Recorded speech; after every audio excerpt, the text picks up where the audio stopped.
Previously on Judy Justice. You were looking for a job. And what were you supposed to do? Bartend, close, open, and run the concession stand. I want you to do a step-by-step why you contacted the authorities. Chris was still giving out free alcohol to people, pouring it, wasn't even checking people's IDs. So I called the ABC and I said, I think there's suspicion that he's giving minors alcohol. And that was very distressing to you. So distressing that you said to him, do you have any other work for us? Yes. And did he say, I have an apartment complex that needs painting? Yes. And it was after the painting kerfuffle that you called alcohol beverage. So we shouldn't have reported it at all. No, I'm trying to get to your motive, sir. And now, the conclusion. Noah Joyner and Harlan Hendrickson have accused their former employer, Christopher Ricks, of vandalizing Noah's car and refusing to pay wages. Christopher claims they slandered his business. Now, you have photographs of the place before you started painting and afterwards? You have any photographs? Absolutely. I'd like to see them. It's just the paint on the floor. Just a second. Okay, very well. I have eyes. I can look at the pictures. So the I just want to take a look if I need any. How they are before we paint them.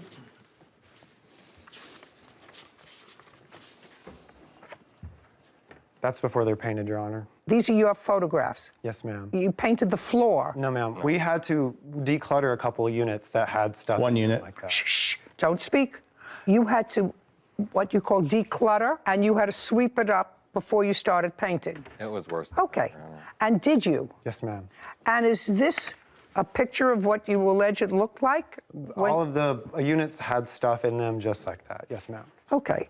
And this is the floor that you painted? Yes. Is that the floor that they painted? One of the three. Okay. So they painted the floors. Did you paint anything else other than the floors? Well, we painted the walls. They painted the walls. They It was dripped on the floors, Your Honor. Okay. They're brand new flooring. We were told it didn't have to be perfect. Just a second. You didn't put these floors in, did did. you? I thought they painted them. No. They were to do touch-up only, and there was one unit that needed to be finalized, and that was the one you saw that was bad. We were having and to the floors were paint Duh, walls. I told you, don't speak when he is. I'll come back to you. the floors were brand new, and like I said, I provided drop cloths and such. They didn't use them. That's not true, Your Honor. Shh. What is this? That's the one unit that was not completely just one emptied unit. out. Okay. This one, Yeah, there was one single unit. and this one, That's the same unit. and this. Same unit. Okay. And the rest of them were cleaned out. Yes, ma'am. Is that correct? All new flooring. Yes, the pictures of the, yes. The pictures of the mess are all one unit of the 20. Okay. And how many units did they paint for you, Mr. Ricks? They didn't finish any of the units. They Okay. were in 3 units, Your Honor, Okay. and 3 units have damage. Okay. What you're telling me is they didn't do a good job in 3 units. Correct. Okay. Well, They that, didn't finish it at all. That, I'd like to see the photographs of what they didn't finish. The paper copies, there you go. There should be one that's a door that's not even painted. You can see it's two-tone. And the flooring is where they, I guess, scraped the floor. Okay. This is the same picture as this. No, that's different. I could show you on my phone, too, if you'd like. They're different. It's like in one of the areas, they tried to use a tool to scrape paint off in different areas, and that's what was left. You're talking about... Me with any That's tools. not true. There was no tools provided for us at all. I didn't ask you anything. Is what you're saying to me, sir, that the reason you didn't... I assume you weren't paid for this work. Is that correct? Your Honor. Not even for cleaning out that unit, really. Weren't paid. Now, I assume, Mr. Ricks, that you didn't pay them because you thought that they did a poor job. No, ma'am, that's not accurate. Why didn't you pay They them? didn't do the job. They worked there at some point. I agreed with Harland only to pay him $3,000. Harlan, that was you. Yes. That's you. You agreed with Harlan. For that job. Yes. Your Honor, that's For incorrect. $3,000. You're almost finished. Do you understand? You're almost done. 1, 2, 3 warnings, then I'm finished with you. And it wouldn't bother me at all. I have to tell you, it wouldn't bother me at all. Now, what arrangement did you make as far as payment is concerned? On June... Mr. Hendrickson started the job first on June 23rd. He was to meet me and he did. He was late. He was supposed to meet me early. I showed him the whole scope of the project because he hadn't been there, and what I wanted done, what I expected, and we agreed on the price of $3,000. And after they got halfway done, which was 10 units, I would pay them $1,500. And then when they were complete, I would pay the entire $3,000. They didn't get past 3, Your Honor. 3 of the 20. Yes, ma'am, and they didn't finish any of those at all. Okay. What I'm saying to you, Mr. Ricks, you took one guy Right. who you didn't know from a hole in the wall. Yes, ma'am. You took a second guy who you knew was there because I believe that you knew he was there painting with Mr. Right. Joyner. Mr. Hendricks actually fired him twice. You can see in text message if you need to see that. You mean Mr. Hendrickson fired Mr. Joyner? Yeah, he says right here. Oh, Correct, Your Honor. just a second. Well, let me just pull up the text message so But you do know that Mr. Joyner was there. Yes, ma'am. Okay. It was a group. They decided to do a group thing. This is right here it says, never mind, no one's I not can going to read. help me He's on the anymore. Group chat. And then there's an additional where he says again that I'm going to let Noah have a couple of days off. Just a second. Mr. Hendrickson, so on the 29th, you indicated to Mr. Ricks that Noah, that would be you, is not going to be helping me anymore. Yes. Yes, and you want to tell me why? Noah and I had No, look at me. an argument at the painting job Tell me because about we were arguing. Tell me about the argument, sorry. We were When did you have arguing it? about the detail that we were putting into our work. I walked in and Noah was paying a lot of attention to detail, and Chris told me that the job did not have to be perfect. He just wanted it to be Just done. a second. So Noah was trying to be careful, Yes. and you said you don't have to be so careful. Yes, Your Honor. Is that what it boils down to? Yes, Your Honor. And that was on the 29th. Yes, correct. So after that, he said he's not going to work for you anymore. Correct. Now, so I gather from that statement that since you were working there since the 23rd, you didn't feel as if you had to be so careful to detail. That is. I mean, that would follow from what you just said to me. If Noah wanted to be more careful to detail, you say, oh, no, you don't have to be so careful to detail. It doesn't have to be perfect, right? And goodbye, which is what this says. So I have to assume, conjure up in my mind that if you doesn't have to be perfect, doesn't have to be such a great job. It can be, as my great-grandmother used to say, there's a difference between a schmearer and a painter. That's right. Now, I don't know who would understand that except another Jewish grandmother. But you understand the connotation. You can smear paint. I have a 9-year-old granddaughter who can smear paint on a wall. But if I want something professionally done, I try to get a painter. I told Chris I was not a professional. Just a second. You see, that's my problem with Mr. Ricks. If you want something done right, get a man, not a boy.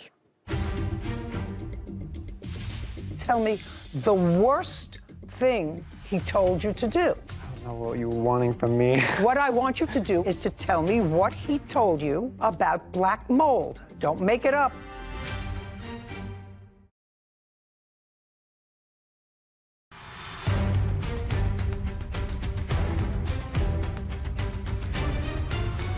Defendant Christopher Ricks claims Noah Joyner and Harlan Hendrickson slandered his business on social media.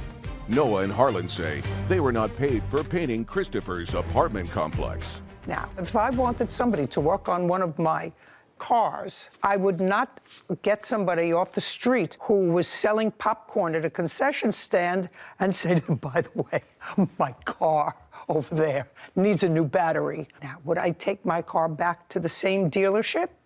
Maybe not, because they're very expensive. But would I find somebody who at least had a referral, a recommendation? I have a 20-unit apartment complex that was empty.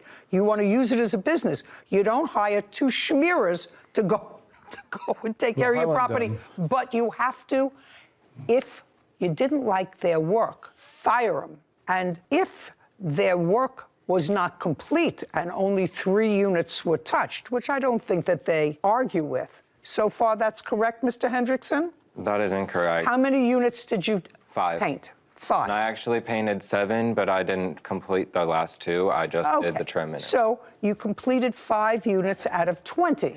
Yes. I'm giving him the benefit of the doubt.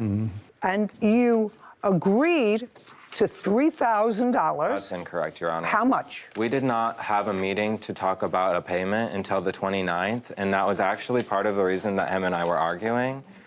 Chris and I and Noah met at a coffee shop, and we spoke about how much we would be getting paid. We agreed on a $3,000 price for the end of the month of July because Christopher was supposed to be going on a vacation until July 20th. So the $3,000 was mentioned. It was mentioned, and then he told me and Noah, Chris told me and Noah that on the 30th, he would pay us half of what he was going to be paying us. Just a second. You were hired to paint 20 units. Yes, Your Honor. You painted 5, which is 1/4 of the $3,000. Yes, ma'am. Let's say those apartments were complete, not satisfactorily to him, but now you both agree that the $3,000 price was mentioned for the 20 units. Yes. It would be $750 if they did 5 units. That's all, $750. That would be $750 if you completed only 1/4 of them. Okay. Did you pay them any money for painting, yes or no? No. Okay, good. So best case scenario for the painting is $750. And I haven't gotten to his counterclaim yet, but you have one more claim. And your claim is that Mr. Ricks vandalized your car by throwing paint on it. Sure. Tell me when that happened. We woke up July 20th, 2020. 7:20. Where did you wake up? At our house, our apartment. Hot Springs, Okay, Arkansas. tell me what happened. I woke up to my car being splattered with the same color paint that we were using in his apartments. Okay, so your car had paint on it when you woke up. Did you see anybody do it? No, ma'am. Just let me take a look at the photograph.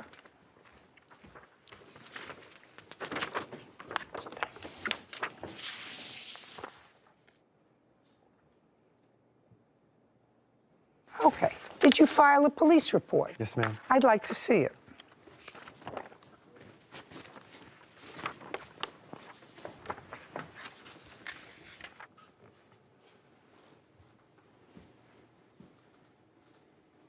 Okay, so no one saw this, but you say that there is a video that you have. I assume, Mr. Ricks, unless you want to tell me that you did, in fact, throw paint primer on his car. I absolutely did not. Okay, and you did not see anybody throw paint primer on the car. But you say there was a video. Noah stated that he has video from his apartment complex pointing right at Noah's vehicle. I think the police put that in there because they had interviewed. So there is no video. No, ma'am. And you did not witness this. No, ma'am. And other than thinking that this paint primer was a result of actions and retaliation for something that you did, do you have any witness that saw him do that? No, ma'am. I have to see proof that the defendant had anything to do with this car. Yes, ma'am.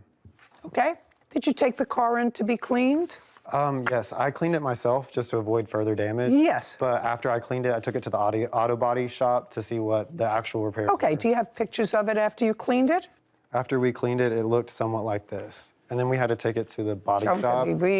They buffed out the rest of it for us. So what you're telling me is you took it to an auto body shop, and the auto body shop... They helped clean up the rest of it, but they still took off our top coat. Okay, very good. Well, you have no proof he did it. So far, he owes you $750. May I interject that he doesn't even own that car? I don't care. I'm not giving him any money for the car. There's no proof you did anything to the car. Okay, I'm not going to get into filing a false ABC complaint with the sheriff, because he's not going to be able to prove to me that it's true other than by what he says are his own observations. He doesn't have anybody here who's under the age of 21 who's going to testify that you served him alcohol. So I'm not going to entertain that part of your claim. Money owed for slander, that I would like to see. That's your cross complaint. So far, plaintiff has $750 for painting 1/4 of the places that he was contracted to do. This is the first document, and I had calls just pour in, wanting to know if I'd seen it. And Just then, a second. Don't tell me you had calls pouring in, sir, because that's ma'am. hearsay. What's the date on this? This one that I'm reading. I says 1 day ago. It was around the first couple of weeks of July. Okay. I'd like you to tell me, Mr. Joyner, the conversation, where it took place and under what circumstances, when you had a conversation with Mr. Ricks about covering up certain hazards. I'd like to hear that. What would you like to hear? I'd like to hear where the conversation took place, exactly what you said to him and what he said to you.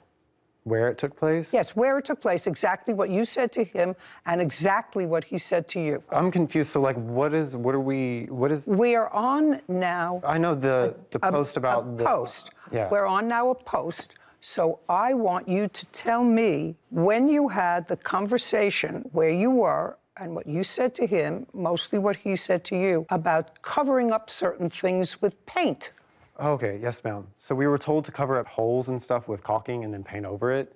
And then we were told that Now look at me. I was told to go declutter one of the units that had a bunch of old parquet tile, ceramic tiles piled high to the ceiling with old ceiling fans deteriorating. That was the unit that was on site. Right. Go ahead. Right. And so he told me that I want you to tell me the worst thing he told you to do in the apartment complex. Tell me the worst thing he told you to do. There was a lot of terrible... No. Just stop and think of what is the worst thing he told you to do, the worst instruction he gave you. Pretty much that I should just do it without the proper protective... No, that's general, sir. Okay. I asked you specific. You posted something about him, about his apartment complex, about the work that you were doing, and I want you to tell me the worst thing he told you to make short shrift of or to cover up. Water damage, black mold. Okay, let's go to black mold. When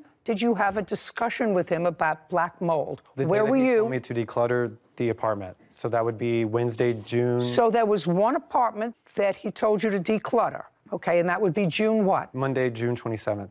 I think that's what that... Was he there in person? Yes, ma'am. Okay, so I'd like you to tell me what he said to you and what you said to him. Told me to go... Look here.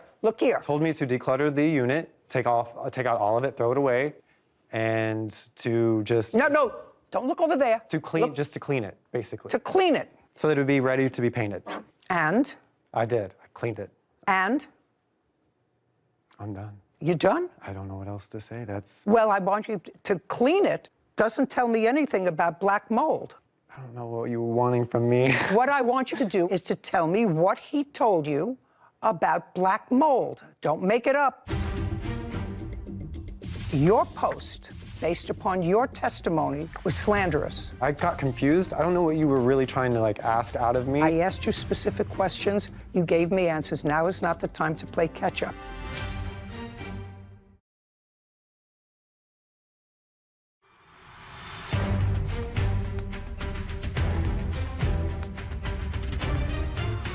Defendant Christopher Ricks claims Noah Joyner and Harlan Hendrickson slandered his business on social media. Noah and Harlan say they were not paid for painting Christopher's apartment complex. Now, tell me what he told you about black mold. He didn't tell me anything about the black mold. Great. And what did he tell you about rat feces? Didn't tell me anything about rat feces. I handled all that stuff without me. Shh. Then you did that all yourself. Well, in this posting you said, Chris, that would be you, wanted us to paint over chips, possible, dust, maybe, mold, never. He never told you that. That's what you just told me. Black mold, rat feces, and urine. He never told you to cover up those things. You may have done it, but according to you, he just said, clean it. He had told me to cover up the mold that was in I the don't utility believe that. faucets of the apartment. Oh, I don't believe that.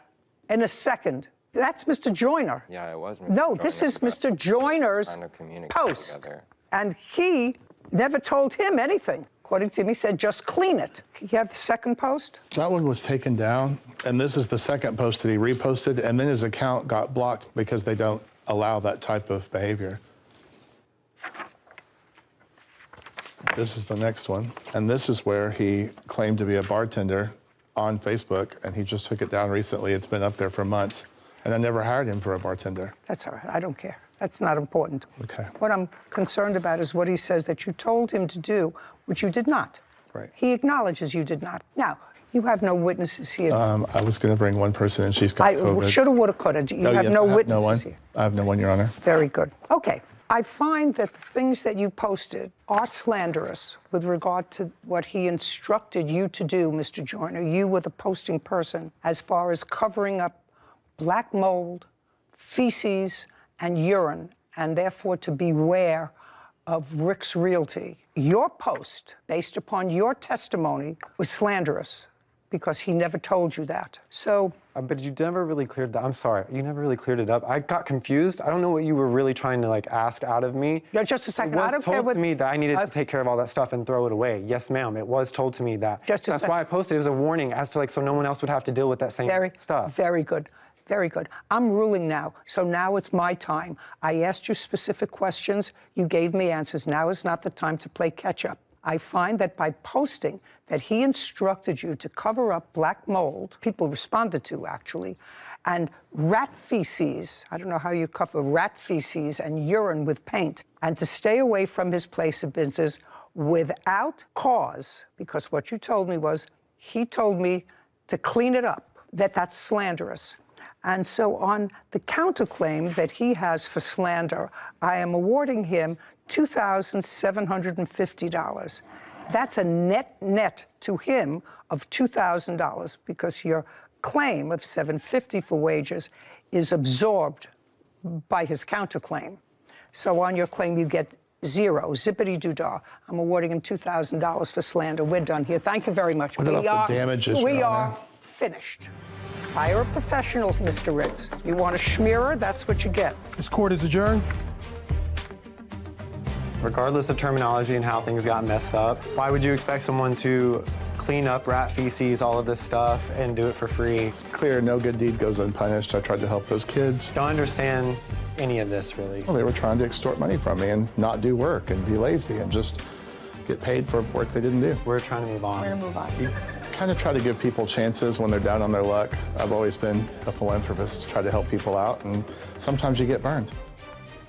First of all, if you're an employee and you're working either by the hour or by the day, you're not a weekly employee or bi-weekly salaried employee, you're supposed to keep track of the hours where you work, especially if you want to, if there is a potential of suing later for them. As a plaintiff, that is your burden. I was interested to see that you were willing to take that information from the defendant, because if it were me, if the plaintiff didn't have it, that's not the defendant's burden to prove the plaintiff's case.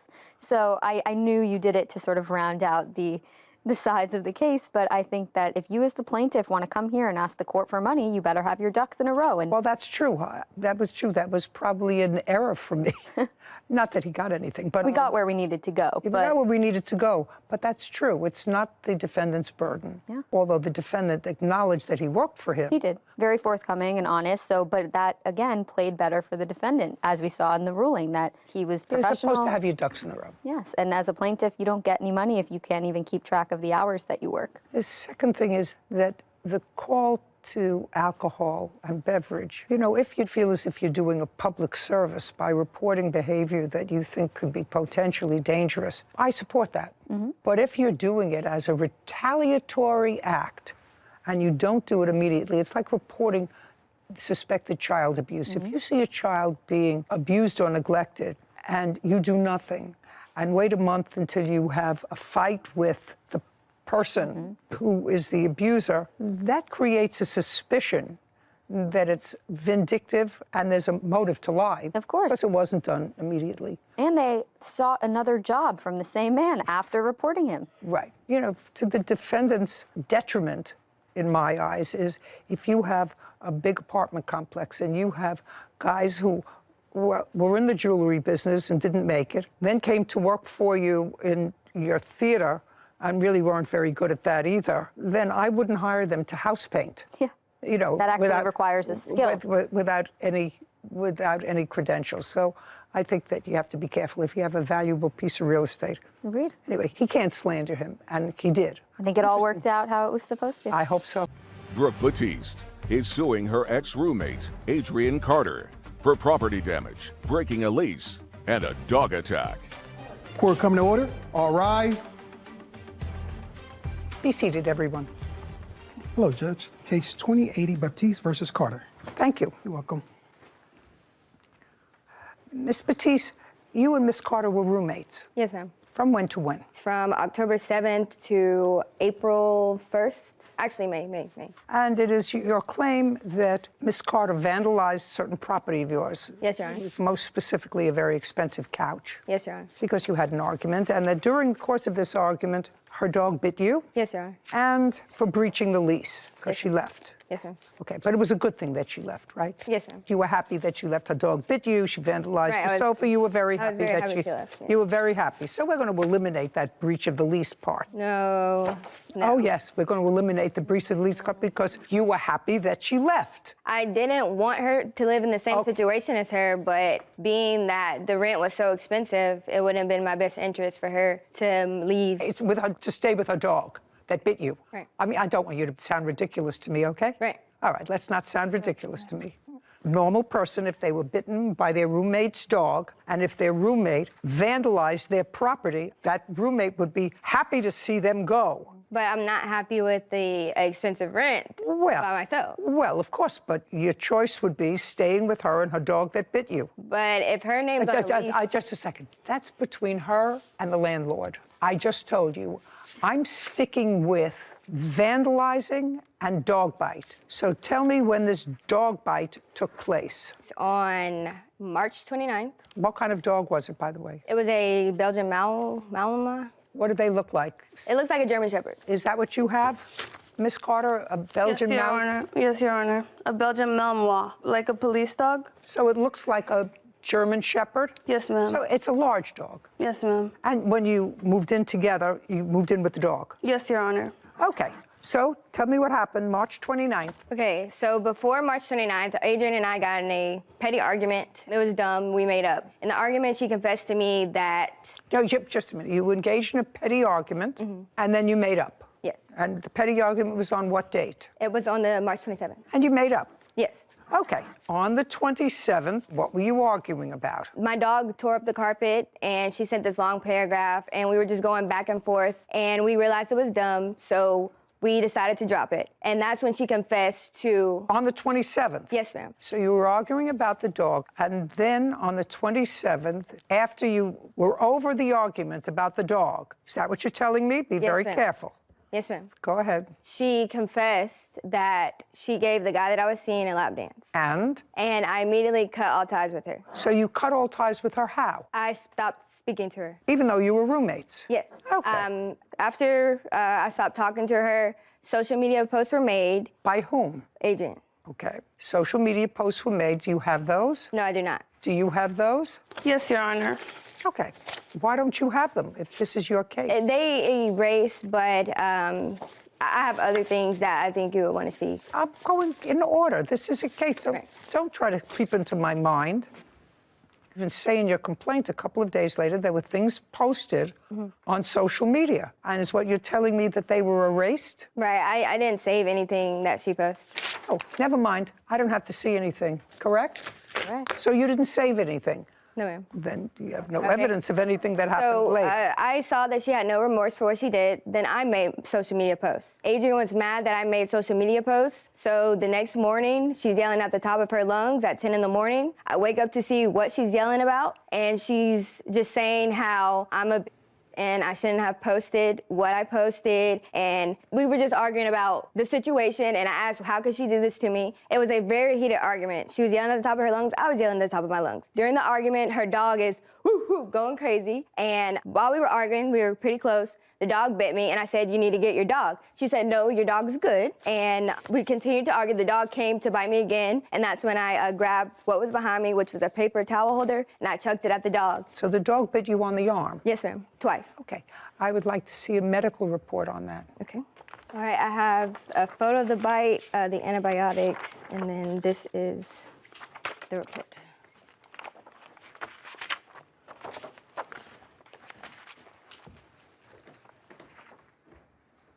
Would you show this to Ms. Carter, please? Your Honor, I know she has a video of the entire incident, if you'd rather. It's not her obligation to prove your case, as my law clerk so aptly told me in the last case. Not her obligation, it's your obligation. Okay. So, go ahead. After her dog bit me, I immediately grabbed my dog and I go to the hospital. I filled out What kind of dog do you have? I have a Doberman. Where was your Doberman when this was going on? He was in the cage and he's still a baby as well. So I went to the hospital, got treated. While I was at the hospital, Adrian called the police and she said that I attacked her dog. Don't tell me what she said to the police unless you have a police report. Yes, ma'am, I have a police report. Then I'd like to see the police report. That's an official business record. So this is the first police report for the dog bite.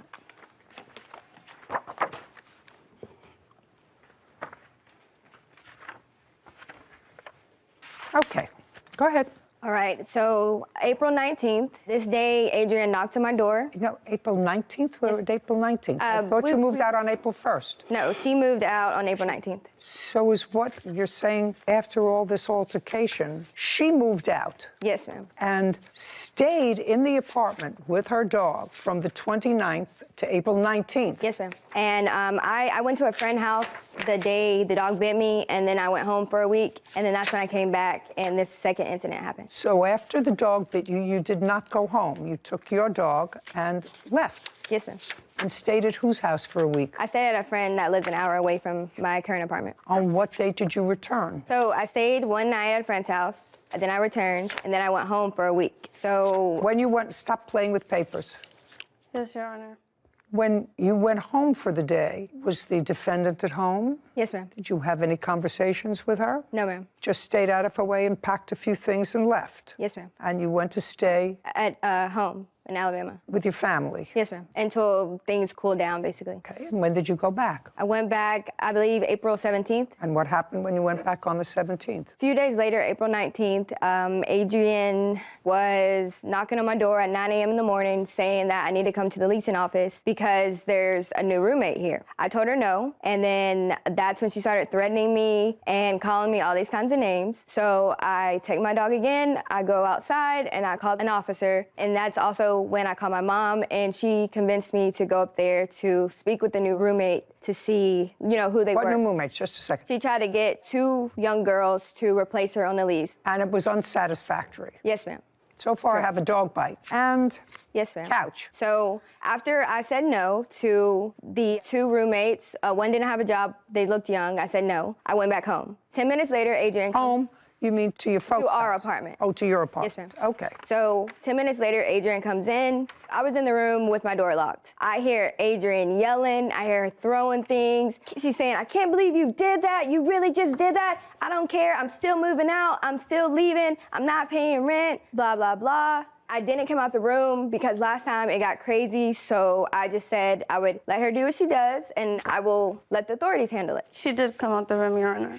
When I finally came out the room, which I have a video, and came out, she had moved the couch in front of the door so I couldn't get out of my room. And Well, how did you get out? I jumped over it. And the trash can was flipped upside down. I have pictures of all the damage that she did to the house and videos. Well, I'd like to see them, please. And I would like to see the damage to the couch, which is your major complaint.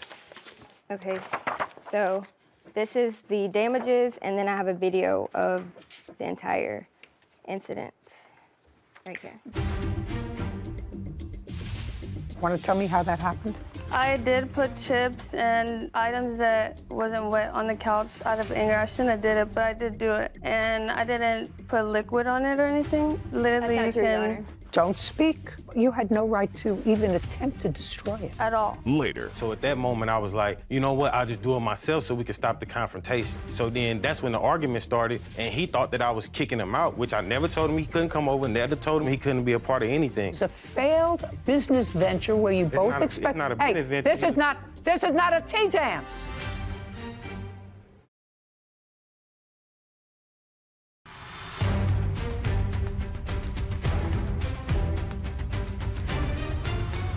Brooke Batiste claims her ex-roommate, Adrian Carter, owes for couch damage and a dog attack. By the way, did you have any unreimbursed medical bills as a result of this dog bite? That's either a yes or a no. No, ma'am. When did you purchase this couch? I purchased it the day we moved in, so it was October 7th. How much did you pay for it? I paid $2,200 in total, and Adrian and I were paying on it a little bit in the beginning, but there came a time where we had to make the final payment on it, which was $1,200. When we had the argument, she didn't pay anything, so I had to pay it all by myself. And the couch is in my name. Did the couch remain? Yes, ma'am. The couch is at the house. What does it look like now? It's black, but there's it's an odor coming from the couch, and there's some stains on it. Do you have a picture of it, what it looks like now? No, ma'am. I just have the pictures that I gave you. Okay, but you're still using the sofa. The answer it's is... a smell. No, ma'am. I don't sit on it anymore because there's a smell. So why don't you get rid of it out of the apartment? I'm moving October 6th, and that's when I plan to get rid of it. But you've been using it since April. It's just been sitting there, Your Honor. I haven't had sitting time. in your apartment since April. Yes, ma'am. April, May, I just haven't made the time to get rid of it because I know I'm moving soon, and that's when I plan to get rid of it. I wouldn't keep something in my house that smelled. I work a lot, and Would you please show this to the defendant?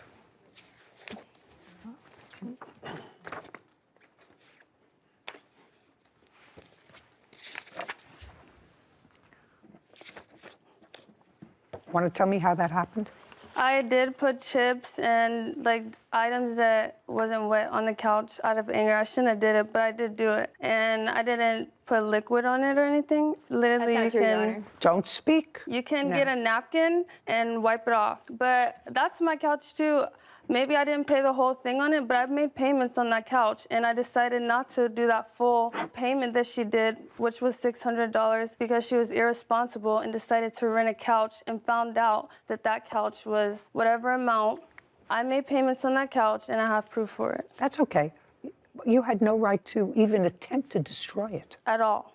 At all. You had no right to do that. Right. Because that devalued the sofa. I agree. Okay, good. Okay. I'm actually finished with you. Your Honor, can we please go back over the lease portion of this? No. Can my mom speak about what happened? No, I said no. When there's that kind of acrimony, I actually think that before somebody gets seriously injured, when you have two large dogs and two people with hot tempers that can do this, it's a very, very good thing that they no longer live together. Being stuck with a rent and... Just a second. I've just answered you. This is not a back and forth. Yes, ma'am. On the dog bite, I am awarding you $1,000. It looks as if part of it was a black and blue mark. Certainly, I can't blame the dog for trying to protect its owner, but she's supposed to have control of her dog all the time. And she shouldn't start arguing. This is not a tea dance. I'm not asking you anything. And I'm awarding you $1,200 for the sofa. That's $2,200. Judgment for the plaintiff. We're finished. Thank you very much. Court is adjourned. She just did something messed up, and I cut her off, and she didn't like it. I literally cut her off. She's just mad that she's cut off. She's delusional. She's delusional. She's childish. She's irresponsible, and I was just sick of dealing with someone draining. Just don't get roommates with your friends. Just move in by yourself. I'm happy. You had a question about the lease. I did. So I agree that it was best for the acrimonious situation for them to separate and not to live there. So I understand your judgment saying it was better for you. You got the good end of the stick on that she left. However, the law, if you breach a lease, she did get stuck with a higher portion of rent because her roommate, although a negative situation that should have probably ended right when it did, she was stuck paying her half as well. So I thought you should have at least heard her claim on the breach of a lease, because then anyone could just say, oh, well, I don't like the situation and I feel like leaving would be a better thing, and stick their roommate with their portion of the rent. And that's not what the law says. Well, that's true, except that this wasn't just a situation where parties weren't getting along. There's no question that she was nipped by the defendant's dog. Well, I wouldn't want to stay in that situation anyway. Well, that would give her the right to maybe leave without paying her half of the rent, but that's not what happened. It's also sort of acknowledged that the defendant brought two other people to take over her piece of rent. And it was in the papers, and the plaintiff did not... She did say that she was the one that said no. She said, I don't want those two people. Well, then the onus really falls on her to mitigate her damages. And she had no proof that she went forward to try to get another roommate. Between the two of them, they may have had an agreement, but the dispute over rent really is the defendants and the landlords. She doesn't pay her rent, and if the plaintiff pays her half of the rent, the landlord is free to go against either or both of them. Sure, because both their names were on right in the lease. Understood. Case 2083, David versus Baroon. All parties, please step forward. Joseph David is suing his former friend, Jonathan Borum, for podcast equipment.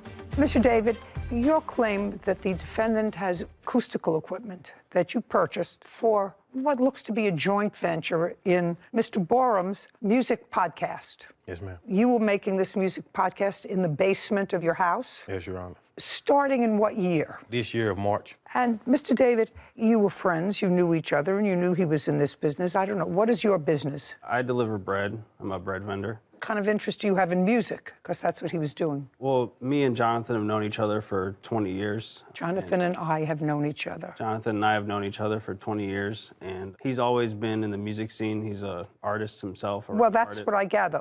What about you? I was just a supportive friend in it. Okay, well, clearly you spent some money on music equipment, so it was more than being a supportive friend. If you were just being a supportive friend, then you made a gift to him of this music equipment. No, ma'am. You decided you wanted to be part of this music podcast. That's what you said. Correct. When did you make that decision? Sometime mid-June after I had... June of this year? This year, correct. I had received a small amount of money, and I was able to... From where? A settlement from an what? injury, car accident. Okay, how much did you receive? A little under 50 grand. And I seen an opportunity for me to invest and help out and help a friend and be able to invest into something that if we blew up one day, I could receive, royalties from and money back in return. And did you have a written agreement with him? We did not have a written agreement. Well, I'd like to know what the agreement was. So he was also in the car accident with me as well. And so he's got a settlement coming. He told me, this was all verbal, that once he received that money, he would pay me back at least half of the equipment. So you would have a joint venture and he would pay you for half the equipment you purchased? This was at the beginning, correct. Do you remember, Mr. Borum, that conversation? No, ma'am, Your Honor. Were you in the automobile accident with him? Yes, ma'am, Your Honor. You did not receive a settlement. Is there any reason? We're still going through the court process. Okay, so you're going to trial. Actually,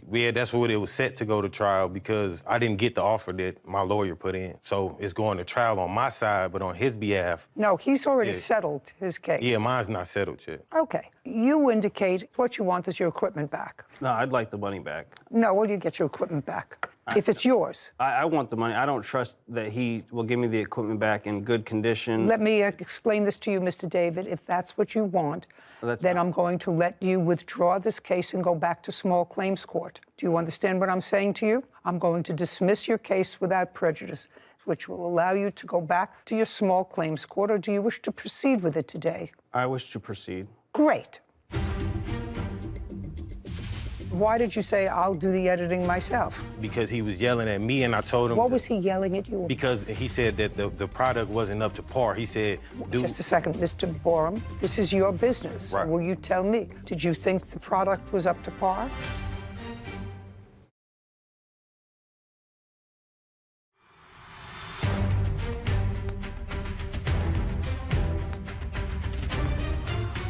Joseph David claims his former friend, Jonathan Borum, is wrongfully keeping his podcast equipment. So, when you decided to enter this, according to you, agreement, that you would be in a joint venture, when he got his money, he would pay in his half of what the equipment costs, which you indicate, I think, is about $4,400. Correct. What I gather is there was a session set up that was supposed to take place in your basement. Yes, ma'am. And when was that? I believe it was around like early June-ish. Okay. And you have proof of the value of the equipment, I assume, and exactly what equipment there is. Correct. Is there, Mr. Borum, a dispute about what equipment he purchased? Is there a dispute? Yes, ma'am. Yes, because he has a receipt. I just want to know if I have to go into this. Well, on the receipt, he purchased it on his card, but we're friends. We were going in together, so he bought it on his card because he had the money. Oh, just a second. I understand that, Mr. Borum. I'm asking you whether there is an agreement as to what the pieces he purchased on his card. Yes, ma'am. As far as the agreement, I'm not understanding the question. Okay. What pieces of equipment did he buy that's in your basement? Cameras. Camera. Cords. Cord. And probably the Black Magic. Black Magic? Black Magic, yes, ma'am. It's a device that works. Do you know what he's talking about? I do. Anything else that's down there that you purchased other than those 3 items? Yes, ma'am. In total... What? Shh, look at me. Tell me what else. In total, there's 2 Panasonic cameras. Are there 2 cameras that he purchased? 2 cameras. Can I look down for... I can't hear you if you're mumbling. There's lighting, 3 lights. There's 3 lights. Did he purchase 3 lights? Yes, ma'am. Okay. wireless mics. How many? It was a set of 2. Did he purchase those? Yes, ma'am. And not to correct you, but we purchased those. No, you didn't pay for it. I gave him the money. I gave him cash. Oh, you did? You're going to show me proof of that in a moment. Well, I don't have proof that I gave him cash. No, ma'am. Because we were friends, so. Just a second. Okay. You have no proof? Did he give you cash? No, ma'am. He never gave me $1. Fine. Not a penny. Okay, not a let's dime. go. We have 3 lights, 2 mics. What else? HDMI cord. He has a cord. Blackmagic ATEM. He has that. 256 gigabyte SD card. What is that? Memory card. It's a $50 memory card. It adds up. Let's go. The card reader, 20-foot cables, a stencil, and a table. Just a second. A stencil and a table. Describe that. It's for the logo that we made for the podcast. I purchased the stencil for the logo. How much did you pay for that? Between that and the table is $80. Let's stay with the big ticket items, sir, Henry. I was adding Great. everything. Okay. Are we finished with the list? Yep, that's all. Very good. How much did you pay for these things minus the $50 card in total? Show me. Minus the $50. Yeah. $43.50. Okay. And all of that is in your basement now? Yes, ma'am. Okay. And what happened, according to what I read, there was a music session scheduled. And at the time that there was a music session scheduled, your daughter had COVID. Yes, ma'am. She lives on top of the house. Okay. And how old is she? That was in July. She's 10 months now, so probably about 8 months. Okay.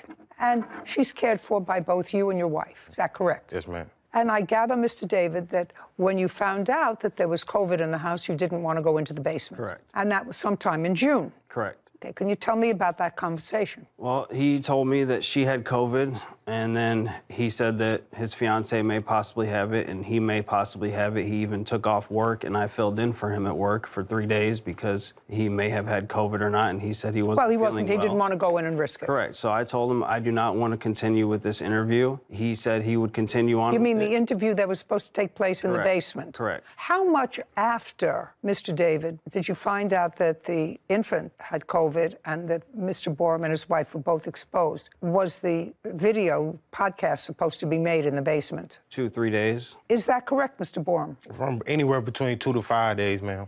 And when Mr. David told you he didn't feel comfortable coming into the house, what did you say to him? I said, okay, I would have someone else fill in his position because I understood why he didn't want to come over. Okay, and did you have someone fill in his position? Yes, ma'am. And then what happened, Mr. Borum? The episode got done, and it wasn't up to par with Joseph's standards. So that's when the argument begun. Okay, and the argument was what? The argument was the guy didn't do it right, so it was a lot of bickering. So I told Joe, I just do the editing myself. And he took that as I was cutting him out. Okay, so he was supposed to do the editing. Yes, ma'am. Okay, and why did you say, I'll do the editing myself? Because he was yelling at me, and I told him... What was he yelling at you about? Because he said that the product wasn't up to par. He said... Just a second, Mr. Borum, this is your business. Right. Will you tell me, did you think the product was up to par? I did, but I thought it was up to par, but I took his recommendation because I brought him in for production. So I was like, okay, if you don't feel like it's up to par, let's figure it out. But then we kept going back and forth. So at that moment, I was like, you know what? I'll just do it myself so we can stop the confrontation. Because you didn't want to tell the guy what he did wrong. So then that's when the argument started, and he thought that I was kicking him out, which I never told him he couldn't come over, never told him he couldn't be a part of anything. I just told him I wasn't going back and forth because that's why I brought you in for that. May I see the credit card statement from the purchase of this equipment? And Mr. Borum, I want to see where you took out $2,200 from in cash. I want to see where you took. You said you paid him half. $2,200. I didn't pay half. Well, what'd you pay? I never stated that I Just paid half. shh. If you're partners, that's what you have to pay. How much did you give him? I gave him money here and there, like on all the... That doesn't help. That doesn't help me, sir. That doesn't help me. These are bank statements. I didn't think I had to keep a record if we was best friends for 15 years. That's just... I can't help you, sir. I can't help you if you say you paid a little bit here and there. I can't help you with that. Never gave me a dime. So when you state that if you're a friend, you're doing this to help me out as a gift for what I got going on. Never a gift. And then you try to bring it and take it back from me. Mr. Borum, how many podcasts have you made since June? Since June? Yeah. I believe we on episode 15, 16, something like that. 15, 16. Successfully. Yes, ma'am. And you intend to do this for profit? Yes, ma'am. Have you so far seen any profit? Not as now, because you gotta build up. Just a second. So not as of yet. Yes, ma'am. Do you work? Yes, ma'am. Does your wife work? Yes, ma'am. Okay, so you have 2 incomes in the house. Right, right. And this is a side job for you. Correct. But you have to buy your own equipment because he's coming to get his equipment. That's going to be the court's order. So if it's I his already- equipment. already it's had his. equip- It's his equipment. The So equipment he can't that gift it to me? That's what he told me he was doing because we was friends, Just a- and he appreciated what I was This doing. is why we're here. Right. And now I heard you, and I heard him, and now I'm ruling. I am making an order that he, within 5 days of today, with a marshal or a sheriff, will come and pick up his equipment. So you I give- think- me I just- giving him my just a equipment sec. back is No, tarnishing what I I'm got giving going him on. his equipment back. But he never used it, though. I don't care whether he used it or not. It was a failed business venture where you both not a- expect. it's not a Hey, business venture. this is not a tea dance. He's getting back his equipment. You and your wife have a side business going. Go buy equipment. Do you understand? 5 days, wait outside. You'll get a copy of my order. You can go get your equipment. Thank you very much. This court is adjourned. A 15-year friendship, obviously it don't matter. You know what I'm saying? You Eventually, you see the real person in somebody. That's all I can say. could be friends with somebody 100 years, and they gonna change. Yeah, I mean, I thought I had a good friend for a while, but really, Man, the show gonna go on, man. Y'all know, make sure y'all watch, tune in. I was just tolerating a really bad person. I've had understandings with my friends similar to what the plaintiff and defendant has. One of my friends will stay in my apartment from time to time for a few nights, and I always make sure, because you never want a holdover tenant or a friend staying longer than you had anticipated, and I'll text and I'll say, okay, you're good to stay there Thursday and Friday night. Let me know if there's any problems, but you got to be gone by 9 a.m. on Saturday. Just to memorialize the understanding that I think I have, even with friends. It's just always smart to have some sort of record of a business, an understanding, a trade-off. I just think that it's good practice, to, even if it's just a text, something to memorialize what you believe the understanding to be. I agree with you. Yeah. And that would make my job easy, but would eliminate this TV program. Potentially. Potentially. Musician Luther Fortenberry for breach of contracts and copyright infringement. Court come to order. All rise. Have a seat, please. Hello, Judge. Hi. Case 2081, Kemper versus Fortenberry. Thank you. You're welcome. Mr. Kerper, it is your claim that the defendant breached a contract with you. The contract was a verbal contract. And the nature of that breach was the defendant envisioned in his mind the lyrics to a song. That was his business. And he asked, according to you, he asked you to put music to the lyrics. Am I understanding that correctly? The latter part is true. However, it was more than just a verbal contract. It's also in writing. Okay, I'm going to take a look at it. Okay. That's important. And according to your complaint, you did in fact write the music Correct. to his lyrics. That is correct. And you had an agreement in writing that you would share the profits of any exploitation of that song That is correct. with him. Yes. And that he breached that agreement. Yes, there's also an agreement that he would give me proper credit whenever he was using that. So now I would like to see, if you say there was a written contract that's signed by both parties. That's what I want to see. Okay. So this was the original version, which he offered me 25%. Just a second, Okay. just a second. Sorry. Okay, this contract is pretty straightforward, and it's signed by both parties, and it says Luther Winston Fortenberry created a song, Baby I Got a Gun, and Charles Kerper, that's you, transcribed it to guitar. Correct. So what this contract says, I just want you to understand, Mr. Kerper, is that the defendant created the song, and you transcribed it to guitar. That's what it says. And that was written in January of 2016. Correct. It's signed by both people. That is correct. Okay. Yeah.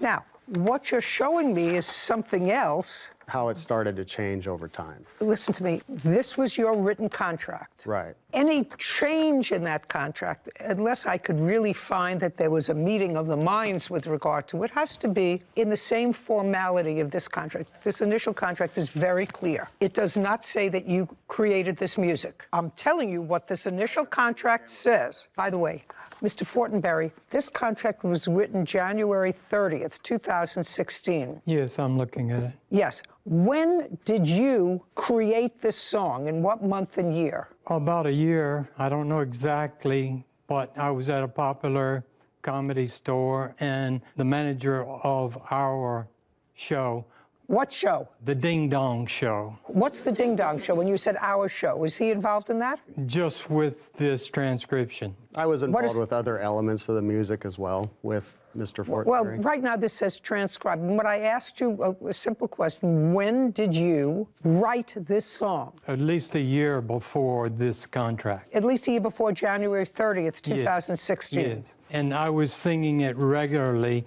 a cappella at the club. Okay. But you asked to transcribe it. That's what it says. Now, this was done at the time that you transcribed it to guitar. I would argue I'd never transcribed it because... That's just a second.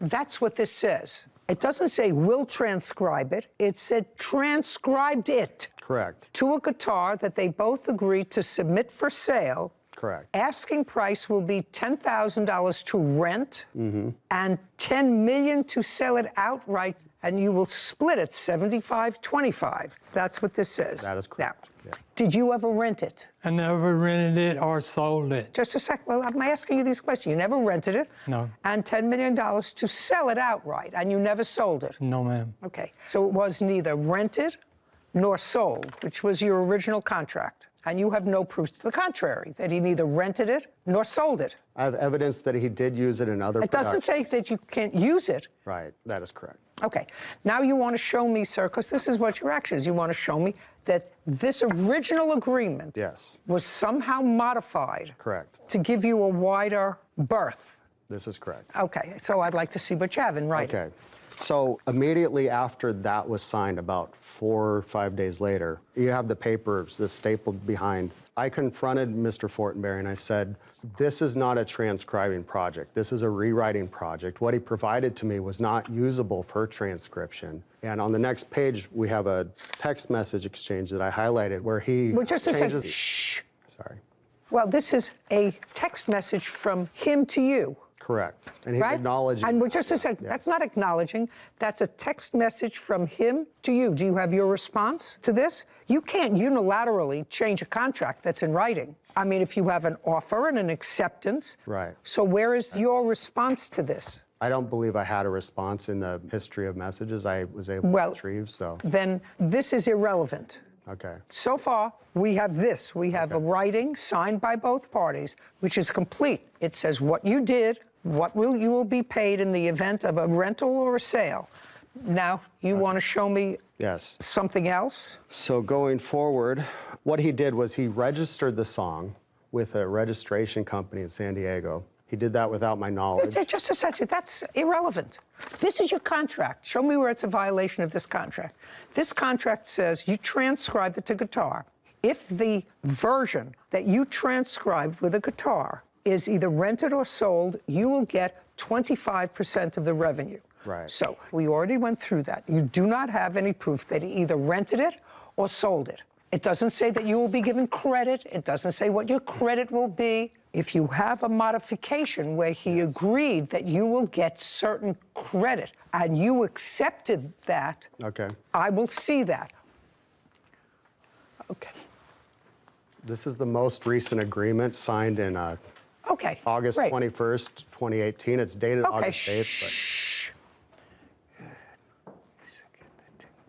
I don't know what this means. Mr. Kerper agrees to release Mr. Fortenberry from any financial liability for work performed prior to the date of this document, that is prior to 2018. Correct. Payment by Mr. Fortenberry to Mr. Kerper will be considered compensation for his time, costs, etc. Mr. Kerper has invested in this ongoing project to date. What did he pay you?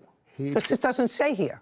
He didn't pay me anything. What he did was he gave me some camera equipment, which he'd promised me, which was outside of this project. And he gave me $300 as what was deemed a celebratory gift because we were wrapping this up. No, that's not what this says, Mr. Kerper. Mr. Kerper, we read a contract literally. Right. This is a poorly crafted document, but it's clear in regards to baby, I got a gun. Right. Mr. Kerper, that's you, agrees to release Mr. Fortenberry of any financial liability for work performed prior to the date of this document. Correct. Payment by Mr. Fortenberry to Mr. Kerper will be considered compensation for time, costs Mr. Kerper has invested in this ongoing project. And what you're telling me is the payment was some camera equipment and $300. I would say it was not the camera equipment, it was the $300. What the camera equipment? This is some camera equipment I had. I had sold him some of it prior, and he had offered it back to me as a gift because I had invested so much work into this project. You got 5 more minutes of my time. Okay. You have no case. I believe I do, ma'am. No. I'm sorry, Your Honor. Sorry, you don't. You want him to say, whenever he performs the song, I wrote this song together with Mr. Kerper, and I want you to understand that he's the music man. I don't know what a music man is. It's interesting when people sign contracts and they have no idea what they're doing.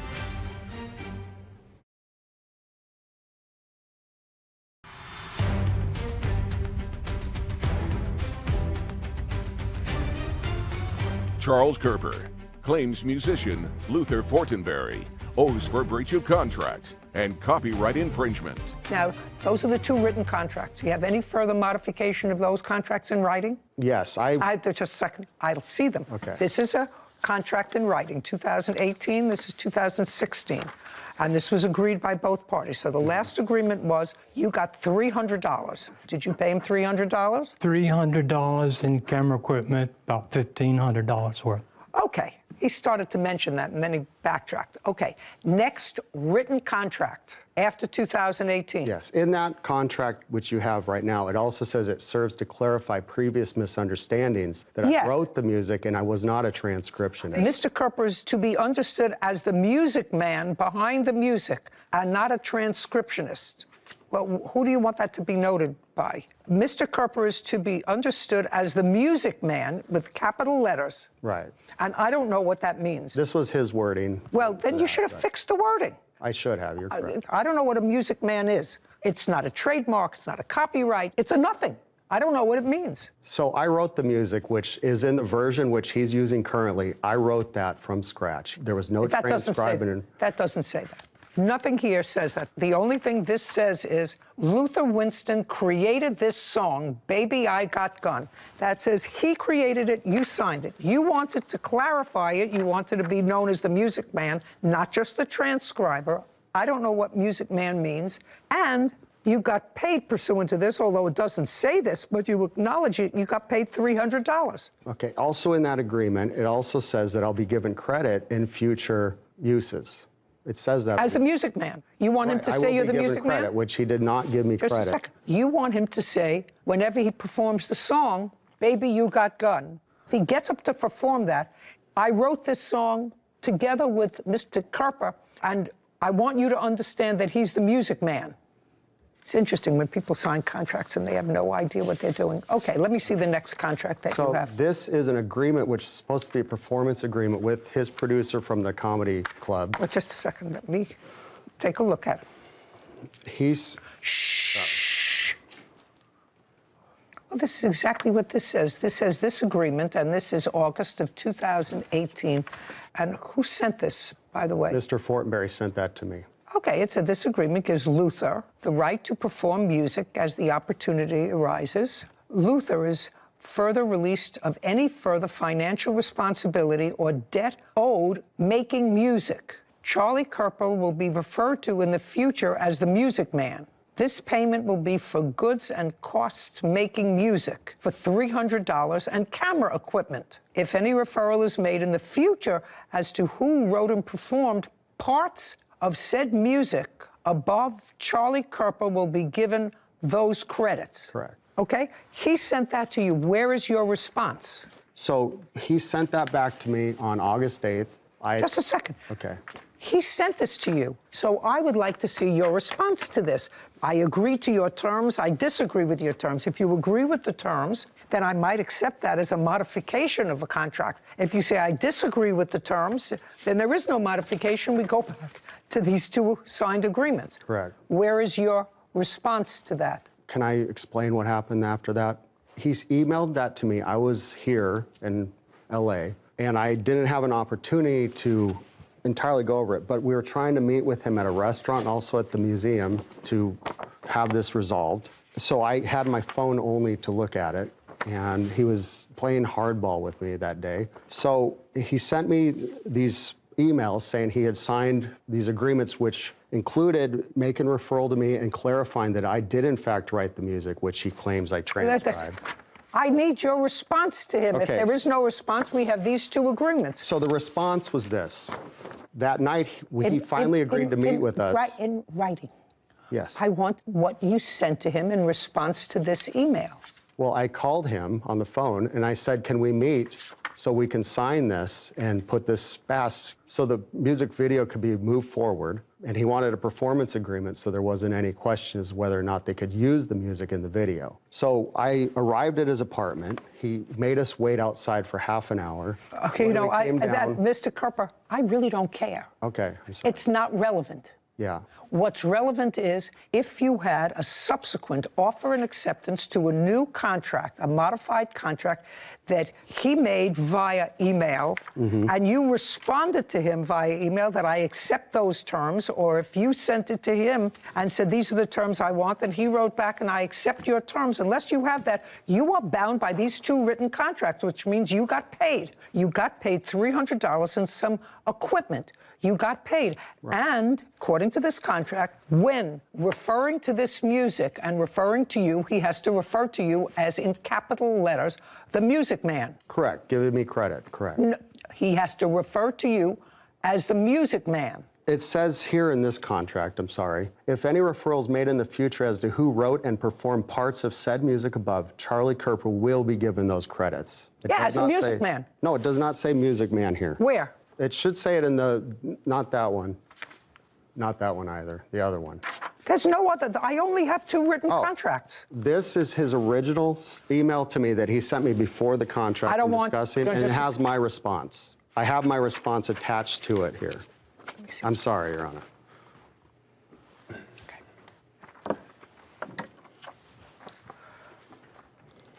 Who wrote, your offer is hostile and very lowball for what you're asking? I wrote that. I reject it. Absolutely. I'm not interested in selling. That is correct. Well, that doesn't modify. That means he made you a subsequent offer after these two agreements. You said, I don't like that offer. So there was no change in these two written contracts, one of which called for payment, which you acknowledge you received in the form of $300 and camera equipment.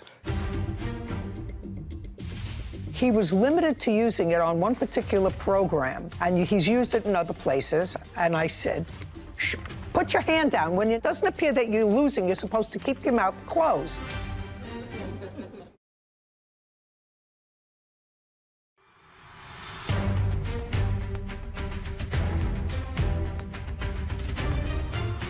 Charles Kerper is accusing musician Luther Fortenberry of breaking their contract. Luther claims he already paid Charles for his services. Mr. Kerper, I want you to understand, you're looking at papers. What you're not understanding is, if you are going to modify a written contract, you have to do it with another contract in which there is an offer and an acceptance. He made an offer to you in this. You rejected the offer in your response. Actually, that email he sent first, he worded it differently, and that's the point. It doesn't matter. You rejected it. I rejected the part that included the sale. Just a second. You can't take pieces of what he says. If you're going to modify a contract which is clear, or as clear as it can be if two lay people write it, and which has been executed and fulfilled by terms of payment, because there was an exchange of cash and goods, which is indicated in here, you have to have a modified contract. Correct. This is not a modified contract. He says to you, this is what I'm going to do, and you said to him, I reject it. It's a low ball offer. So we're going to get back to, is there a subsequent modification that says, in addition to the $300 and the camera equipment and the fact that I will refer to you if I refer to anyone when he's singing the song, which I've never heard. I've heard of patter, you know, where somebody talks about patter, and so-and-so wrote the song, and he wrote it when he was mourning the death of his dog. and then sings the song. You know, that's patter. That's what I understand patter is, the chatter before. So if he was going to chatter about who wrote the song, he'd have to say, and the man behind the music is Mr. Music Man. That's all this says. And he's never sold it, and he's never rented it that you can establish. He has used it in film productions? He can use it. Your contract doesn't prevent him from using it, sir. The final, I'm sorry, but the first one I gave you is the final. That was what led up to the... No, this is a clarification, because you asked, right? And this is your final payment, $300, and camera equipment, because that's what you both agree that you got. There is no modification. There is, though. Well, then show me. On the top line of the final, it says it'll be used exclusively in the Ding Dong Show and nowhere else without permission, and that is what is... Just a second. It says this agreement gives Luther Berry the right to perform name music in the Ding Dong Show and the promotional video. Correct. And? That's it. So? So that is what he's limited to as far as performance. Okay, and? And he went and used my music in other productions without consulting me. Okay. I also have lyric sheets showing that... Listen to me, sir. Yes. I've already explained to you what this case is about. It's a contract case. Okay. I'm not going to go through contracts 1 and contracts 2. It was painful enough when I went through it the first time, half a century ago. Yeah. What I'm telling you is you have no modification of a contract unless there's an offer and acceptance. The only 2 contracts you have are here. I absolutely read this, and it says this agreement gives Luther Fortenberry the right to perform music named in the Ding Dong Show and promotional video. Correct. That's what it says. You say he used it in other places. That is correct. There's no remedy if he uses it in other places. You only have a remedy, sir, if he sells it or rents it. And you're not asking for injunctive relief. There's no action. He did with it, to be honest. What? I don't know what he's done. I've asked him for a complete statement of where he's used this and what payment. Mr. Carper. Yes. You're the plaintiff. Yes. It's not his burden. It's your burden. What you're saying is he was limited to using it on one particular program, according to this, and promotional. And he's used it in other places. And I said, put your hand down. When it doesn't appear that you're losing, you're supposed to keep your mouth closed. It's your burden to show me that he used it in other places. That's first. Okay. Show me. I can do that. Just, I have the papers. I had it quite orderly before I came into court, and its nerves happen. You can look for it, sir. I'm just advising you that your action is for breach of contract. That's what you filed. Right now, I have 2 contracts. One contract was fulfilled with the payment of $300 and camera equipment. There is an agreement here, however, that says he can use that music on certain things. It doesn't say exclusively on certain things. He says he can use it on the Ding Dong Show and promotional video.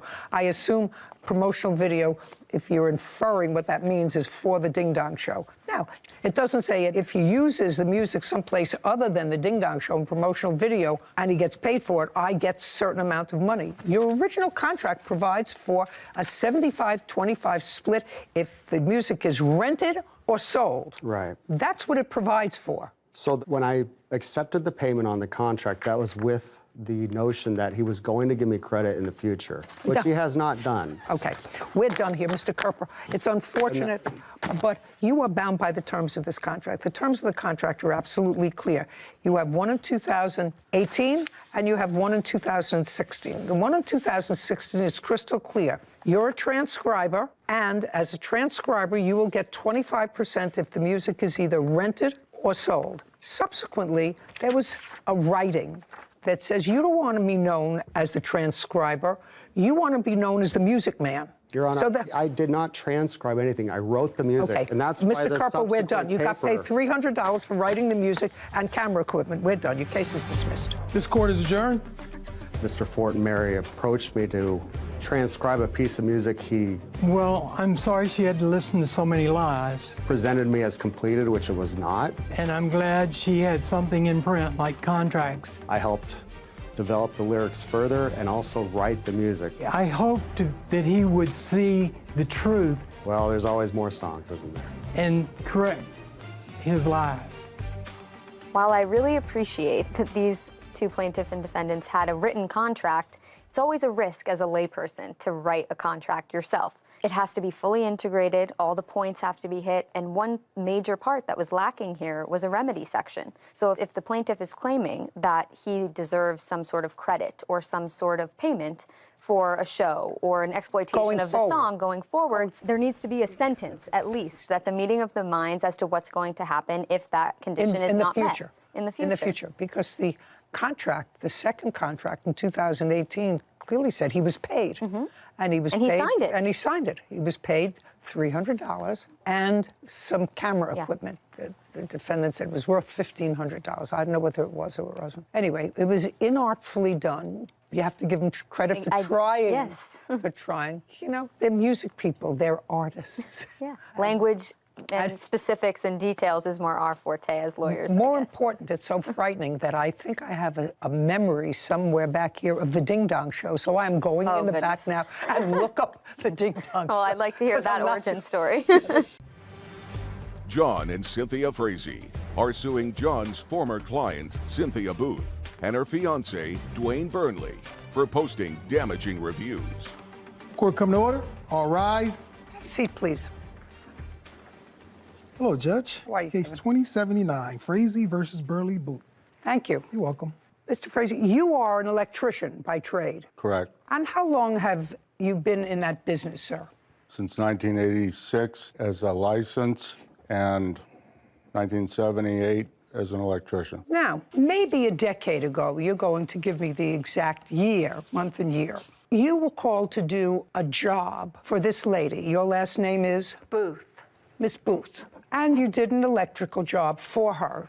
We'll go into it more fully in a minute. When you were doing that job, you brought in a helper.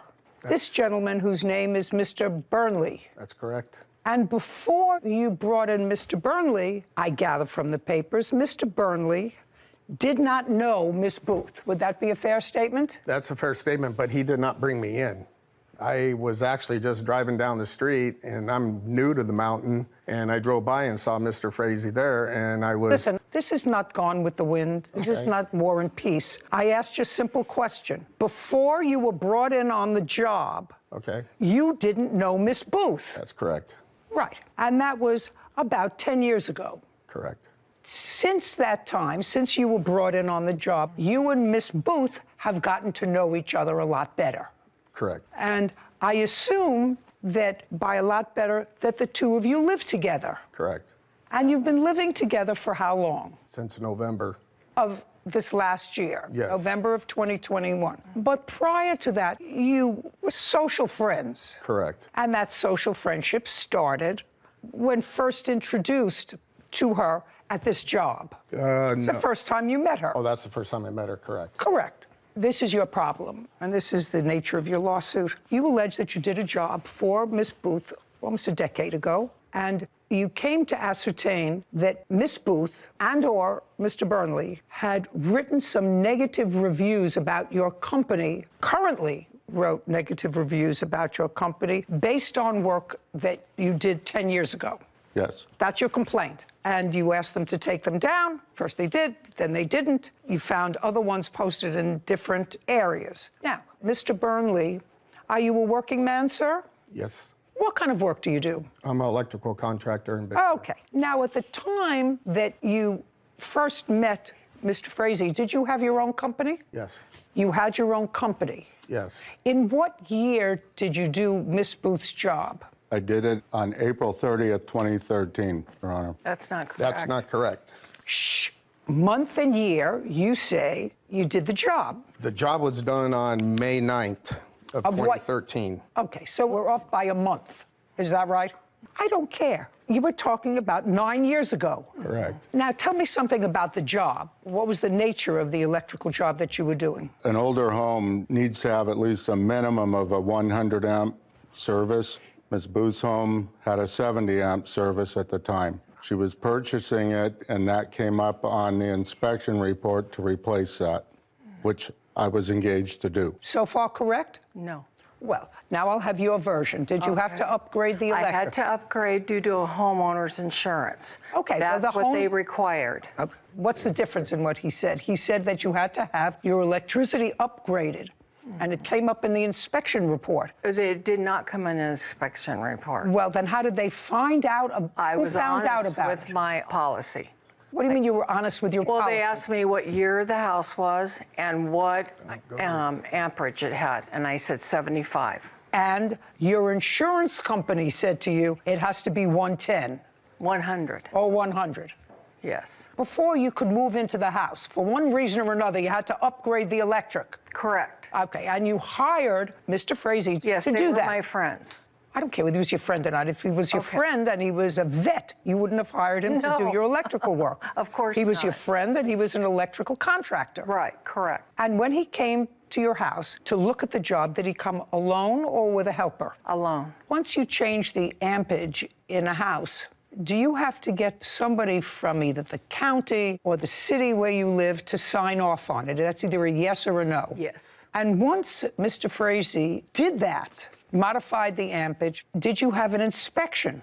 Yes, Your Honor. Do you have that inspection? Yes. I'd like to take a look at it. And the job was not... I didn't ask you anything. Okay. That also includes Mr. Burnley's inspection. Just a second.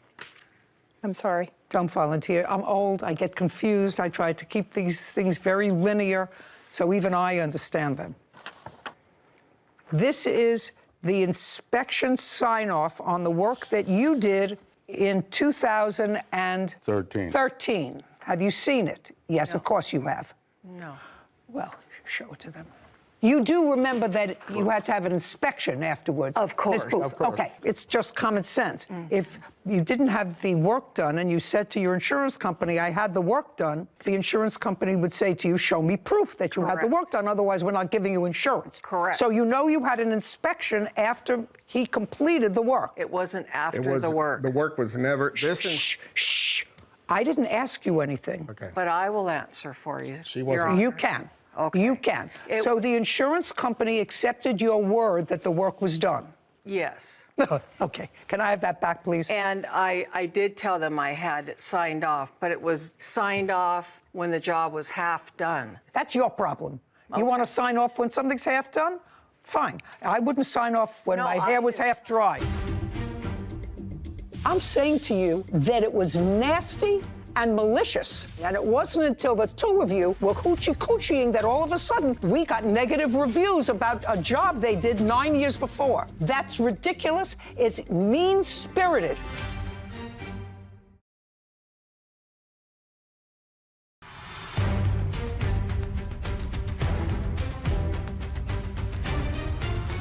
John and Cynthia Frazee claim John's former client, Cynthia Booth, and her fiancé, Dwayne Burnley, slandered their business. Dwayne is countersuing for filing a wrongful lawsuit.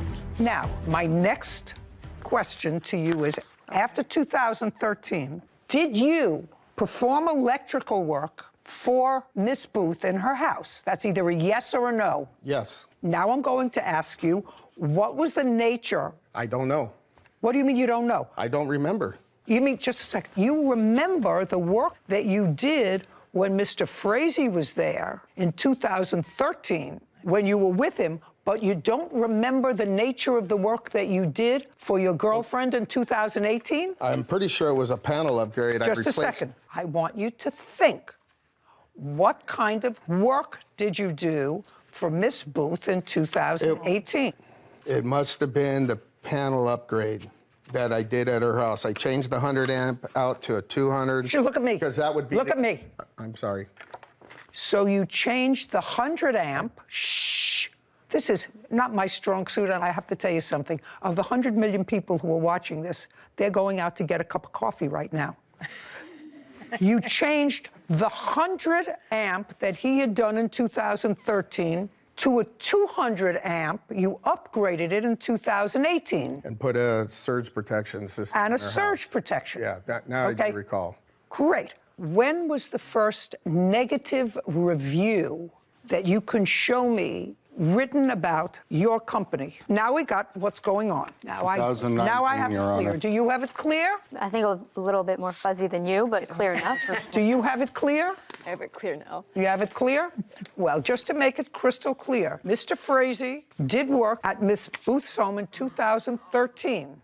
It was electrical work. It was electrical work performed by him with the help of Mr. Burnley, because in order to get a homeowner's policy on her new house, she had to upgrade to satisfy, according to you, only insurance. Correct. That's what you say, from 70 to 100 amps. Yes. Look, this whole little thing at my age, I'm learning. Now, evidently, they liked what they saw in 2013, and that materialized into a romance. Good for you. And in 2018, I assume he was living there? No. When did he move in? November of... November. November of last year. Yes. Okay, but you were dating in 2018? Yes. Yes. In 2018, Mr. Burnley, not with the help of the plaintiff, replaced and upgraded the 100 amp to 200 amp, which is much better because I know that I have 200. That's, you have to plug things in. It's 110, 220, right? Yeah. 110, 220. And he put in a surge protector. Now, even I know what a surge protector is. Correct me if I'm mistaken. That means if there's an overload, a lightning strike, whatever it is, it protects it so the whole board doesn't fry and everything turns off, and then you have to replace all the wires go zzz. Am I right? Right. So he upgraded the system, and touch of necessity, what Mr. Frazee did in 2013. No question, had to do that. Now I'd like to see the negative reviews and when they started. The first one we found was in 2019, Your Honor. Well, are these in order? This was... That's the most current one that was in February of 2022. Did you write this? Frazee Electric, he was supposed to do a panel change and never put rods in, and fried my electronics in my home and garage opener. Left such a mess and never cleans up. That's correct. Did you write that? Yes, I did. When? In what year? It's about 3 years ago. 3 years ago, 2018. Approximately. About when he changed the electrical Yes, system. Just a second. Okay. About when he changed the electrical system. All right, then you wrote something. I will not even write this company 1 star due to the unprofessionalism in completion of work. Hired this electrician to do a 100-watt panel, never grounded, never finished, and left a mess. He's known for not cleaning up. Had to hire another electrical contractor that was most professional. Now, when did you write that review? About the same time. 2018? Yes, on a different review. That was a different one. And you said that you had to hire another electrical contractor. Yes, I to did. finish the job. And who was that? That was DMB Electric. That was him? Yes, I called Just a second. 2 competitors. Just a second. In what year did you call them? Oh, this was... No, in what year did you call him? 2013. After he left, you called them? I called 2 other contractors. Just a second. Did you end up using Mr. Burnley? Yes, I did. Okay. So back in 2013, you were dissatisfied with this company. Yes. Let me follow this. 2013, you were dissatisfied with the company.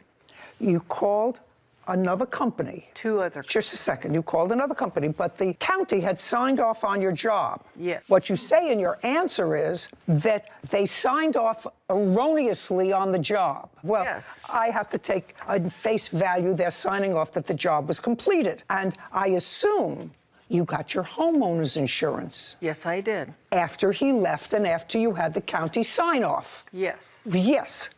Okay. But they... Now, just a second. Now, don't tell me a but. No. Now, 5 years later, because this was written in 2018. Correct. 5 years later, you're now dating Mr. Burnley. Correct. Who's now living with you.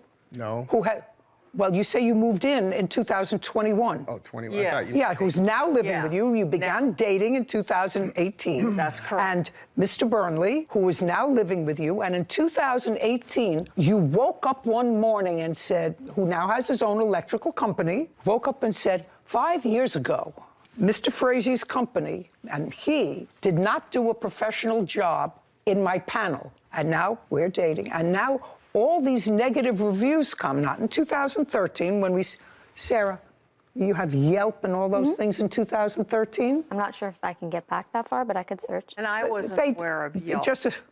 I don't care what you were aware of. Okay. You mean you woke up in 2019 and found out that you could give a star or a review? That's the first time you found that out? I don't believe you. I don't believe you. Well, it's I just true. want to tell you something. I don't believe you. I don't believe that when you want to go to a restaurant, Miss Booth, and it's a new restaurant, you don't take a look on your computer and say, I wonder how many stars it got. I wonder if there are any reviews on this resort. Yes. Well, then you were smart enough to do this. My sons are in IT, so they I want to will- tell you something. I don't believe you. Okay. Because I'm older than you are. And I know about this, and she can tell you I'm an idiot on the machine. Well, I I'm don't buy it. And I don't buy, actually. Yeah, it is. I can't see any of her reviews. No. But there are reviews on Yelp of his business that all are very positive. I have them if you'd like to see them. I will look And at them. I have negative reviews that says the exact same thing what Cindy posted. Just a second. You don't understand what I'm saying to you, Mr. Burnley. I'm saying to you that it was nasty and malicious, because if she was unhappy with the service, it would have been posted in 2013, 14, 15, 16, 17. And it wasn't until the two of you were hoochie-coochieing that all of a sudden we got negative reviews about a job they did 9 years before.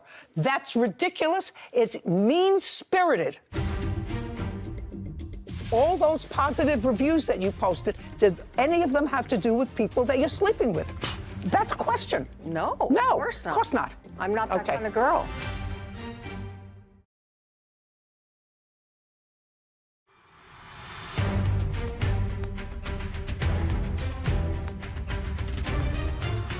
Electrician John Frazee has accused his former client, Cynthia Booth, of posting damaging reviews years after the job was completed. It's mean-spirited. That's not correct. Just a sec. You say it's not correct. Well, I'm I'm just looking at the timeline. I'm looking at an inspector's report. Right. Who is a disinterested party, who signed off on an electrical work. I'm listening to Mr. Burnley, who 5 years later did work that replaced his work from 100 amps to 200 amps with a surge protector, and all of a sudden, you start writing negative reviews about their company. That's the timeline. And if you want to try to fill me in and make me feel as if I made a mistake, I'll give you 30 seconds to do it. Okay. Yes, we started seeing each other in 2014. And my sons are in IT administration, and they had told me, Mom, you don't know don't about tell me Yelp? what your sons, don't tell me what your sons told you. I didn't know about Yelp or Google reviews back at that time, because I'm not computer savvy.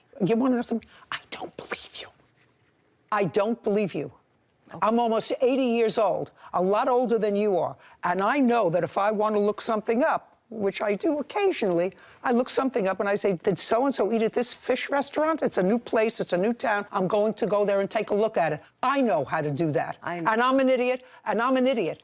And if you just found it out, if you just found out how to do it, then there was no reason for your first review to be about his company. No. About a job that was done. There's 91 other reviews I've posted. Just a second. Positive or negative? Positive. Are you sleeping with any other electrician? No, I'm not. Just a second. That's the end. All those positive reviews that you posted, did any of them have to do with people that you're sleeping with? That's a question. No, No, of course not. Of course not. I'm not that kind of girl. What I'm telling you is the timeline doesn't make sense. These nasty reviews written about a job that started 9 years before, in this case, 6 years before, now that you are sleeping with a head of an electrical company, don't make sense. And my nose tells me if it doesn't make sense, it's not true. Now, when you came back a month later, what else did you do? Didn't clean up a mess. Just a second. Didn't clean up a mess. Yes, I cleaned up the mess. You cleaned up what mess? My mess. He your doesn't mess. clean up his mess. Well, you didn't. That's what she told you. No, I have other reviews of other people on the internet that posted that. I'm asking you a question. You didn't clean up his mess. I didn't clean up his mess. I misunderstood you. Okay, well, that's what I said. sorry. You didn't clean up his mess. No, I cleaned up his mess. And didn't write a review. Well, I didn't know about Yelp. I'm telling you, you can say it until the cows come home. not I don't true, Your believe Honor. you. I don't believe you. And I don't believe that the first year that you found out to write a review is when you and Mr. Burnley started a relationship. I just don't believe it. No. And I think it's mean-spirited. You have to know, Miss Booth, I think it's mean-spirited. But we were seeing each other in 2014. You were seeing each other in 2014. Yes. You have a company, sir? Yes, I Do you do. have a company? Yes. Are you licensed? Yes. What's the name of your company? DMB Electric Inc. Just would you take a look at that, Sarah? It'll be under DMB Electric Services Inc. And in what year was your company formed? This She's- one, this this- one, 2013. He had a prior I had a prior one. 2013. Yes, Your Honor. Was that before or after you did her job with him? Before The or license- after? I had the license before. No, the company. I said, was the Yes, company the company formed? was established. Careful, because she's a whiz with the computer. No, that's good. Was your company formed before? Yes, Your Honor. Before you did the job with him? Yes. Okay, in what month in 2013? I don't know. Are you what day. guessing? Yeah, I'm going Are to you guess guessing? January. Yes. Was it before or after you did the job with the plaintiff? If you don't know the answer, say, I don't remember. I don't remember. Okay, now. The business was incorporated March 20th of 2013. Does it have any reviews? Only 4 from the past 2 years on Yelp, all positive. By the way, did you ever write a review for him? Did you ever write a review for Mr. Burnley's company? Is not an answer. Did you ever write a review for Mr. Burnley's company? Stop shaking your head, Mr. Burnley. Did you ever write a review for Mr. Burnley's company? No. Okay. I don't know what it is that you didn't understand. Sir, you didn't say much. You don't have to say much. I got what went on here, and I think it was mean-spirited, and you're suing for $10,000. Yes, Your I Honor. think that their reviews and the abuse of the critique of your business warrants the award of $10,000. You have a counterclaim. Which one of you has a counterclaim? I do. Yeah, I'm going to tell you something. Your counterclaim's dismissed. I think that you were a co-conspirator in her writing these reviews. Not. Counterclaim is dismissed. Judgment for the plaintiff in the amount of $10,000. We're finished here. Thank you very much. Your Honor. This court We're is done. adjourned. During the COVID shutdown, when nobody had any work in a small community of 5,500 people, that's what they chose to do. Hey, I'm glad it's behind me, man. That's all I can say. He was just getting his license, and I helped him begin his business, and this is how he serves me. I agree with the judgment, but why $10,000? That seemed a little high for me. You can permanently hurt somebody's business, their livelihood, if you write a negative review. Because people more and more rely on the internet when they seek a service, rely on somebody else to say, I've had a good experience or I've had a bad experience. I believe, based upon the timeline that we heard, that the defendants wrote these reviews for a reason other than bad electrical work. Because if there was bad electrical work, that would have shown itself between 2013 and 2018 when her fiance redid the whole system. Or it wouldn't have passed the inspection. Or it wouldn't have passed the inspection. So that, to me, is malicious. I think you have to get a real wake-up call. And to me, $500 doesn't do it. It's malicious, and I don't think he has to show any real damages other than the reputation of his business has been sullied by someone for malicious reasons having nothing to do with work that was performed 9 years before. And I'm perfectly comfortable with that